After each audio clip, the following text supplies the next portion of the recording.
Deus nunca pediu templos, isso mesmo, Deus nunca pediu para construírem templos, porque essa não era a sua vontade, e sim a vontade do homem. Veja só, Davi e o profeta Natã decidem por conta própria construírem um templo para Deus sem consultar a vontade do Eterno. Leia comigo.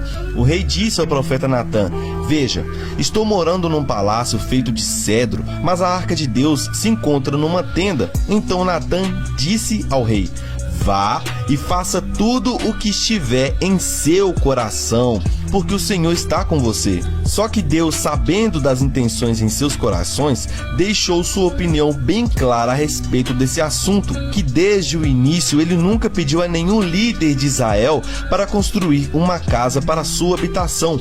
Mesmo habitando em um tabernáculo, nunca houve um pedido do Eterno aos líderes judeus para que construíssem um templo. Vá e diga ao meu servo Davi: assim diz o Senhor, você quer edificar um templo para a minha habitação? Desde o dia em que tirei os filhos de Israel do Egito até o dia de hoje, não habitei em nenhum templo, mas tenho andado em tenda, em tabernáculo. Em todos os lugares em que andei com todos os filhos de Israel, por acaso falei alguma palavra com qualquer das suas tribos, a quem mandei apacentar o meu povo de Israel, dizendo: por que vocês não construíram um templo de cedro para mim? Mas o Eterno tinha compaixão por Davi e o povo de Israel. Então ele permite a construção do templo, não por sua vontade, mas pela vontade do homem. E Salomão, sucessor de Davi, constrói o templo. Ao construir o templo, até mesmo Salomão admitiu que o Eterno não caberia naquele lugar. Agora, ó Senhor, Deus de Israel, que se confirme a palavra que falaste ao teu servo Davi. Mas será possível que Deus habite na terra com os homens? Os céus, mesmo os mais altos céus, não podem conter-te, muito menos este templo que construí. Mesmo assim, o templo foi construído devido à promessa que Salomão deveria construir o templo. Só que o tempo se passou e os próximos líderes do templo se corromperam e transformaram aquele lugar em covil de ladrões, a busca de riquezas e abuso de poder sobre os judeus daquele tempo, a ponto de Cristo virar as mesas dos comerciantes da fé, pois aquele lugar era a casa de oração.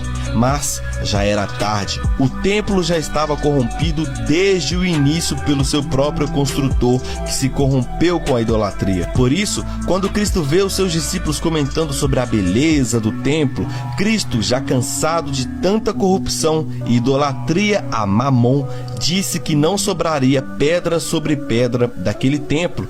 Alguns dos discípulos estavam comentando como o templo era adornado com lindas pedras e dádivas dedicadas a Deus. Mas Jesus disse: disso que vocês estão vendo, dias virão em que não ficará pedra sobre pedra, serão todas derrubadas. E sim, as pedras do templo caiu, a corrupção acabou, a vontade do homem de fazer do templo a casa de Deus não funcionou, e o templo foi destruído no ano 70 na guerra entre os judeus e os romanos. Deus nunca pediu templo, porque ele sabia que o coração do homem é corruptível e nunca o homem poderá fazer de tijolos a casa de Deus. Mas Deus fez há muito tempo atrás do coração do homem a sua morada eterna.